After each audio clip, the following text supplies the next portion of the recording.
Bonjour à tous. Pour une fois, je suis complètement d'accord avec François Bayrou, notre Premier ministre, concernant la submersion. Enfin, lui, il a dit sentiment de submersion. Non, c'est une vraie submersion, une submersion migratoire.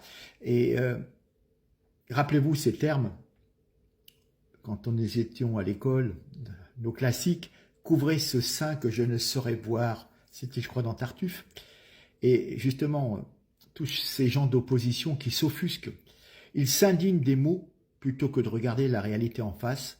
Donc pour une fois qu'il y a eu un parler vrai, un constat vrai, voilà. Donc François Bayrou, on a parlé sur LCI, puis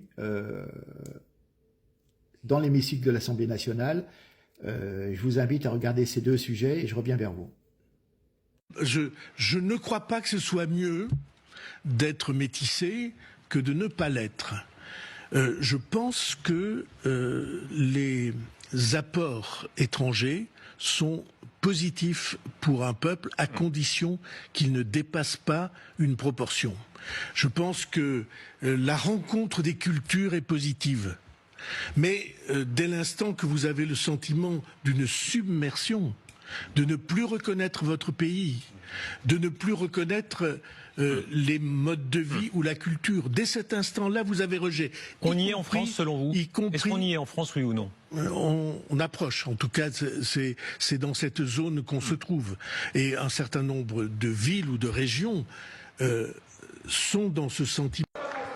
Quiconque est allé à Mayotte, quiconque a parlé avec les habitants de Mayotte, quiconque s'est confronté à la situation à Mayotte, et ça n'est pas le seul endroit de France, mesure que le mot de submersion est celui qui est le plus adapté parce que tout un pays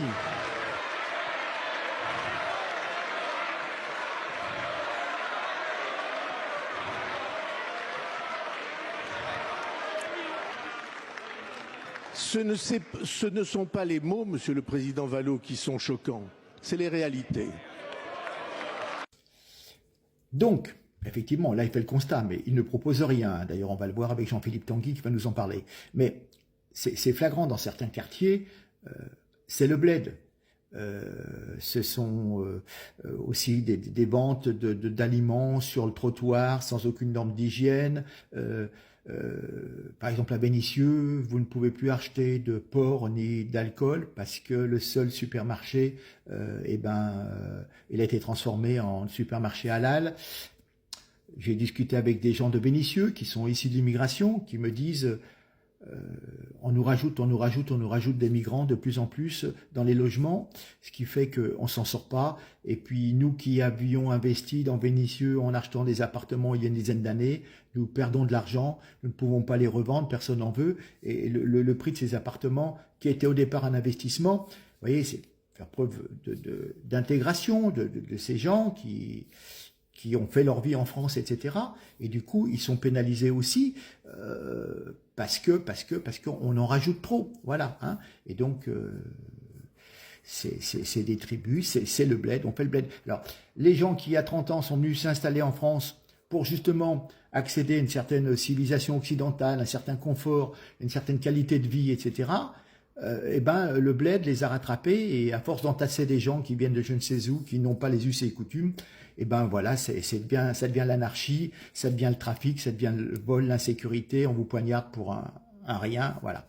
Donc, on va regarder Jean-Philippe Tanguy qui nous en parle pendant un bon moment, très très intéressant comme d'habitude avec Jean-Philippe Tanguy. Voilà, je vous laisse et puis à très bientôt, puis partagez, et puis j'attends vos commentaires. Merci, au revoir.